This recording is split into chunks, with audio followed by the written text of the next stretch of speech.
This is a reading in A Course in Miracles, Chapter 31, Section 7, The Savior's Vision. Learning is change. Salvation does not seek to use a means as yet too alien to your thinking to be helpful, nor to make the kinds of change you could not recognize. Concepts are needed while perception lasts, and changing concepts is salvation's task. For it must deal in contrasts, not in truth, which has no opposite and cannot change. In this world's concepts are the guilty bad, the good or innocent. And no one here but holds a concept of himself in which he counts the good to pardon him the bad. Nor does he trust the good in anyone, believing that the bad must lurk behind. This concept emphasizes treachery, and trust becomes impossible. Nor could it change while you perceive the bad in you. You could not recognize your evil thoughts as long as you see value in attack. You will perceive them sometimes, but will not see them as meaningless. And so they come in fearful form, with content still concealed, to shake your sorry concept of yourself and blacken it with still another crime.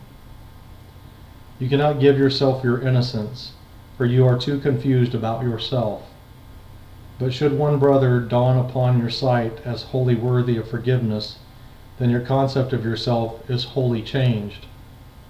Your evil thoughts have been forgiven with his, because you let them all affect you not. No longer do you choose that you should be the sign of evil and of guilt in him. And as you give your trust to what is good in him, you give it to the good in you. In terms of concepts, it is thus you see him more than just a body, for the good is never what the body seems to be. The actions of the body are perceived as coming from the baser part of you, and thus of him as well. By focusing upon the good in him, the body grows decreasingly persistent in your sight, and will at length be seen as little more than just a shadow circling round the good. And this will be your concept of yourself when you have reached the world beyond the sight your eyes alone can offer you to see. For you will not interpret what you see without the aid that God has given you. And in his sight there is another world.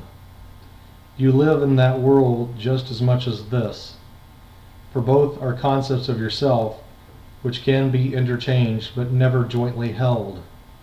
The contrast is far greater than you think, for you will love this concept of yourself because it was not made for you alone. Born as a gift for someone not perceived to be yourself, it has been given you. For your forgiveness offered unto him has been accepted now for both of you.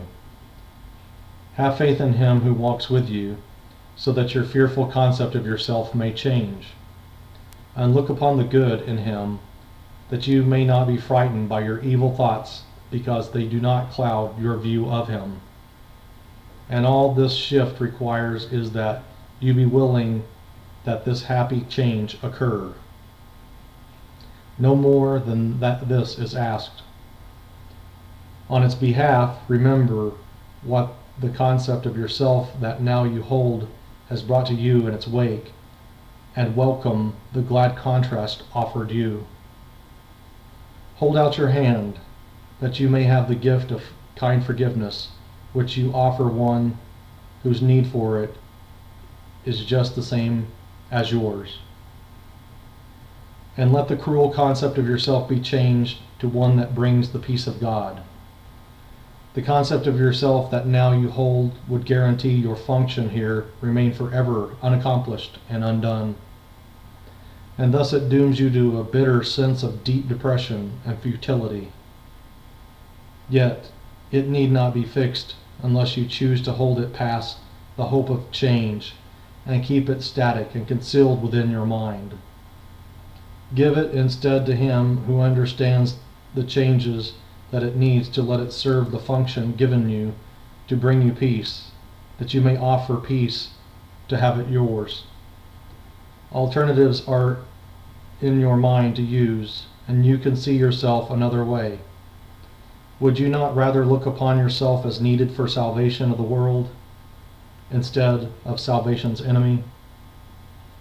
The concept of the self stands like a shield, a silent barricade before the truth, and hides it from your sight. All things you see are images, because you look on them as though a barrier that dims your sight and warps your vision, so that you behold nothing with clarity. The light is kept from everything you see. At most, you glimpse a shadow of what lies beyond. At least, you merely look on darkness and perceive the terrified imaginings that come from guilty thoughts and concepts born of fear. And what you see is hell, for fear is hell. All that is given you is for release. The sight, the vision, and the inner guide all lead you out of hell with those you love beside you, and the universe with them. Behold your role within the universe. To every part of true creation has the Lord of love and life entrusted all salvation from the misery of hell. And to each one has he allowed the grace to be a Savior to the holy ones especially entrusted to his care. And this he learns when he looks upon one brother as he looks upon himself, and sees the mirror of himself in him. Thus is the concept of himself laid by, for nothing stands between his sight and what he looks upon, to judge what he beholds. And in this single vision does he see the face of Christ, and understands he looks on everyone as he beholds this one. For there is light where darkness was before, and now the veil is lifted from his sight. The veil across the face of Christ, the fear of God and of salvation, and the love of guilt and death, they are all different names, just for one error. That there is a space between you and your brother, kept apart by an illusion of yourself that holds him off from you, and you away from him. The sword of judgment is the weapon that you give to the illusion of yourself, that it may fight to keep the space that holds your brother off, unoccupied by love. Yet, while you hold the sword, you must perceive the body as yourself, for you are bound to separation from the sight of him who holds the mirror to another view of what he is, and thus what you must be. What is temptation but the wish to stay in hell and misery? And what could this give rise to but an image of yourself that can be miserable and remain in hell and torment? Who has learned to see his brother not as this has saved himself, and thus is he a savior to the rest? To everyone has God entrusted all, because a partial savior would be one who is but partly saved. The holy ones whom God has given you to save are but everyone you meet or look upon, not knowing who they are, all those you saw in an instant and forgot, and those you knew a long while since, and those you will yet meet, the unremembered and the not yet born. For God has given you his Son to save from every concept that has ever held. Yet, while you wish to stay in hell, how could you be the Savior of the Son of God? How would you know his holiness while you see him apart from yours? For holiness is seen through the holy eyes that look upon the innocence within, and thus expect to see it everywhere. And so they call it forth in everyone they look upon, that he may be what they expect of him. This is the Savior's vision, that he see his innocence in all he looks upon, and see his own salvation everywhere. He holds no concept of himself between his calm and open eyes and what he sees. He brings the light to what he looks upon, that he may see it as it really is. Whatever form temptation seems to take, it always but reflects a wish to be a self that you are not. And from that wish a concept rises, teaching that you are the thing you wish to be. It will remain your concept of yourself until the wish that fathered it no longer is held dear. But while you cherish it, you will behold your brother in the likeness of the self whose image has the wish begot of you.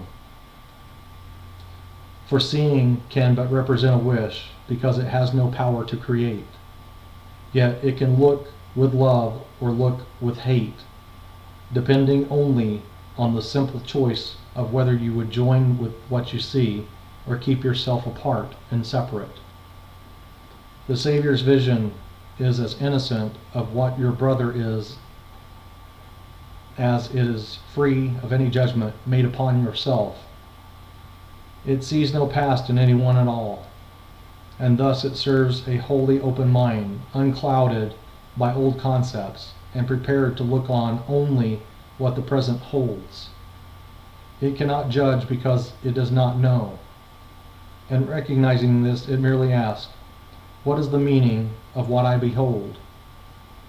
Then is the answer given, and the door held open for the face of Christ to shine upon the one who asked, in innocence, to see beyond the veil of old ideas and ancient concepts held so long and dear against the vision of the Christ in you.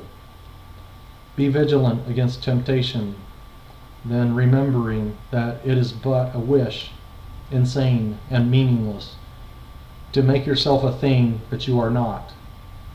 It is a thing of madness, pain and death, a thing of treachery and black despair, of failing dreams and no remaining hope except to die and end the dream of fear. This is temptation, nothing more than this. Can this be difficult to choose against? Consider what temptation is, and see the real alternatives you choose between. There are but two. Be not deceived by what appears as many choices. There is hell or heaven, and of these you choose but one. Let not the world's light given unto you be hidden from the world. It needs the light, for it is dark indeed, and men despair because the Savior's vision is withheld, and what they see is death. Their Savior stands unknowing and unknown, beholding them with eyes unopened, and they cannot see until he looks on them with seeing eyes and offers them forgiveness with his own.